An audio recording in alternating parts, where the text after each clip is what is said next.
நண்பர்களுக்கு வணக்கம். இன்றைக்கி நம்ம வீட்டில் வந்து எலித்தொல்லை அதிகமாக இருக்குது, வந்து வராமல் இருக்கிறதுக்கு வந்து என்ன பண்ணுறது அப்படின்றது பார்த்திங்கன்னா, இந்த வீட்டில் வந்து இந்த மாதிரி வந்து புதினா வந்து நட்டு வச்சிங்கன்னா எந்தெந்த சைடில் வந்து எலி வரும்னு உங்களுக்கு வந்து தெரியும்.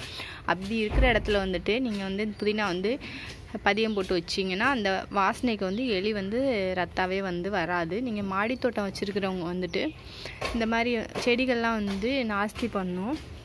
அதனால் நீங்கள் மாடித்தோட்டம் வச்சுருக்கிறவங்க வந்து கண்டிப்பாக வந்து புதினா இலையை வந்து வச்சுக்கோங்க, ரொம்ப நல்லா வரும்.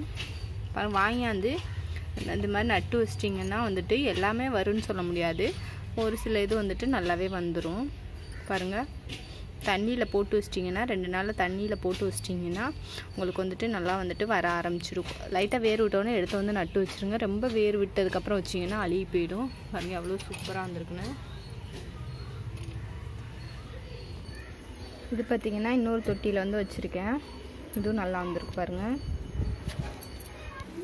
இதே போல் இன்னொரு தொட்டியில் வந்து வச்சுருக்கேன் பாருங்கள், நல்லா வந்திருக்கு பாருங்கள். அதே போலவே தெர்மாக்கோல் இதை வந்து நல்லா சர்க்கரையில் வந்துட்டு பாகு பண்ணி எடுத்து நனைச்சி போட்டுட்டிங்கன்னா, இதை வந்து குட்டி குட்டி பீஸாக வந்து எடுத்து போட்டிங்கன்னா, குட்டி குட்டியாக எடுத்து போட்டிங்கன்னா இதையும் சாப்பிட்டுட்டு எலி வெளியே போய் செத்து போயிடும், வராது.